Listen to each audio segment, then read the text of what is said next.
País. Estamos ya con el señor Humberto Martínez, él es presidente de la Cámara Peruana de la Construcción, de CAPECO. Señor Martínez, muy buenas tardes, gracias por acompañarnos en Economía para Todos. Hola Omar, muy buenas tardes y muchas gracias por la invitación a tu programa. Hoy la Cámara Peruana de la Construcción publicaba más temprano un informe, ¿no?, sobre indicadores claves del sector y las expectativas que hay hacia adelante y lo que podemos ver lamentablemente en lo que va del año es sumamente complicado y sombrío. El sector ha caído más de 40%. ¿Qué expectativas tienen para los siguientes meses? Mira, esto nosotros lo anticipamos cuando comenzó la pandemia, cuando comenzó la cuarentena, que es que primero no veíamos que la cuarentena fuese a durar poco tiempo y la construcción estaba detenida completamente. La cadena de producción de la construcción es grande, alberga más o menos 1 millón de personas, por eso INEI indica que casi 600.000 personas están sin empleo, que se dedicaban a construcción anteriormente, ya sea a trabajar en obras o a transporte de materiales o a la producción de materiales. Entonces, estos casi 90 días que hemos estado detenidos han sido un cuarto del año con producción cercana a cero, salvo algunos pequeños trabajos de mantenimientos de emergencia. No se han hecho más trabajos de construcción en el país. Y solamente ahí tenemos 25% de caída del PBI. Si le sumamos que hay cuarentenas focalizadas en algunas regiones del Perú y que además los horarios hoy día no permiten construir en turnos extendidos o incluso no permiten que algunas empresas operen completamente, nosotros estimamos que la caída del sector construcción este año va a superar el 30%, que es más o menos lo que estimábamos al comienzo del año. Solamente en el primer semestre la construcción ha caído 44%, en la primera mitad del año. Entonces esperamos una recuperación sin duda para la segunda mitad del año, pero no creemos que esa alcance a voltear el número, ni mucho menos, y estimamos que la construcción caiga más allá del 30%. ¿Cuánto ha influido también la parálisis del sector público, ¿no? Hemos visto que la inversión pública ha caído en todos los niveles de gobierno, en el gobierno central, de los ministerios, en los gobiernos regionales, en las municipalidades. Se han anunciado programas de reactivación, Arranca Perú, sin embargo todavía no vemos goles desde el lado del sector público.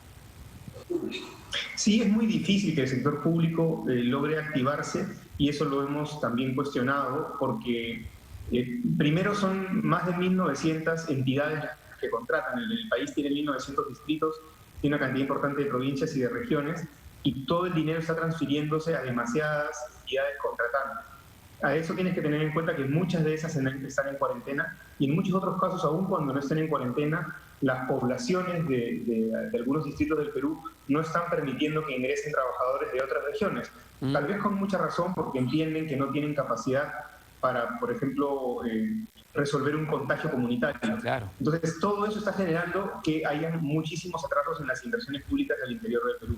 Además, durante la paralización, las empresas incurrieron en muchos gastos y todavía no terminan de ponerse de acuerdo con las entidades contratantes respecto de cuál es el valor de esos gastos o cuánto más va a costar poner en marcha las obras.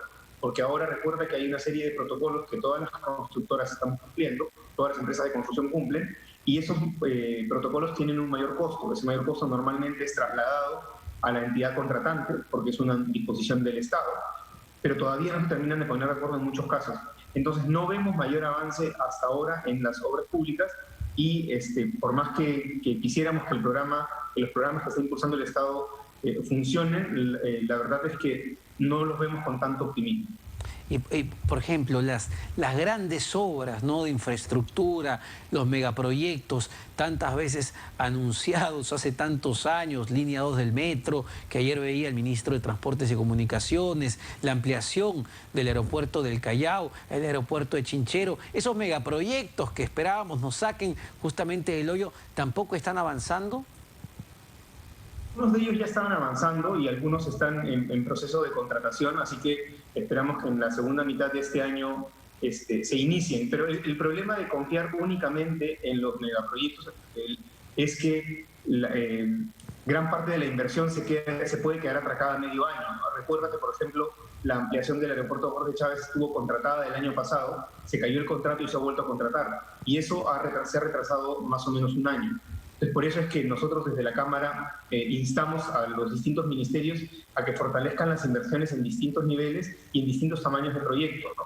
entre ellos los proyectos inmobiliarios de vivienda social, que son en todo caso los que mejor han respondido en los últimos meses. Ese es un muy buen punto, ¿no?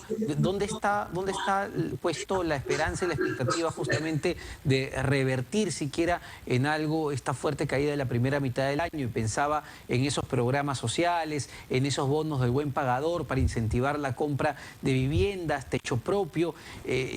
¿Cómo viene? ¿Cuál es la expectativa en cuanto a todos los programas del Fondo Mi Vivienda, por ejemplo? Aquí hay que aclarar que el Fondo Mi Vivienda tiene dos programas.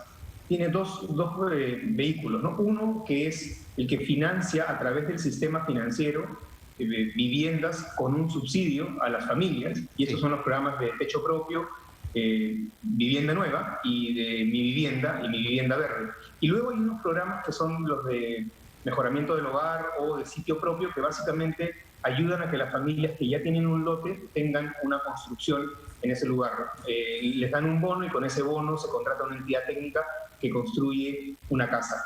Este es un paliativo, porque este último programa es un paliativo porque mejora de alguna manera las condiciones de la vivienda progresiva que es tan extendida en nuestro país, sobre, lamentablemente, una invasión que ha sido utilizada. Pero nosotros lo que pensamos es que ese paliativo no puede convertirse en la política de Estado para sacar adelante la vivienda. Es necesario fortalecer los programas de vivienda formal que tanto éxito han tenido. Nosotros hace casi 18 años, cuando recién partieron los programas de vivienda social, en Lima no construíamos más de 1.500 viviendas por año. Y en el mejor momento hemos llegado a construir 30.000. O sea, hemos multiplicado por 20 la capacidad productiva, empleo formal, vivienda formal, producción de materiales nacionales. Es decir, es un círculo virtuoso, no solamente en la generación de vivienda y mejor ciudad, sino también en la generación de empleo y de consumo de materiales locales. Y aquí quiero hacer una acotación adicional.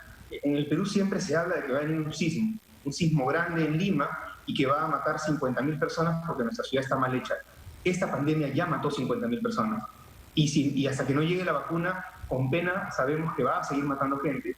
Y entre otras razones es porque nuestras ciudades están mal hechas. No tienen los puestos de salud en los lugares en donde los tienen que tener. La ministra de Salud ha hablado de la falta de atención en el primer nivel. El primer nivel son las postas de salud, o los centros de salud cercanos a la población.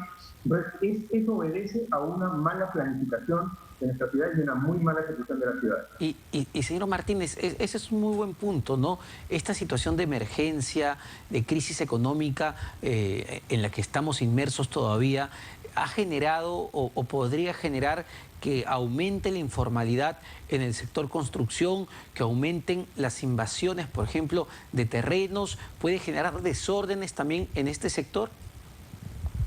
Mira, sin la pandemia ya lo teníamos. Un estudio que ha sacado GRADE, que es un centro de estudios muy importante, muestra que en los últimos 20 años el 93% de la extensión urbana en Lima y las principales ciudades del Perú, el 93% se ha dado por invasión. Solo el 7% del crecimiento de las ciudades ha sido formal. O sea, ese problema ya lo teníamos sin la pandemia.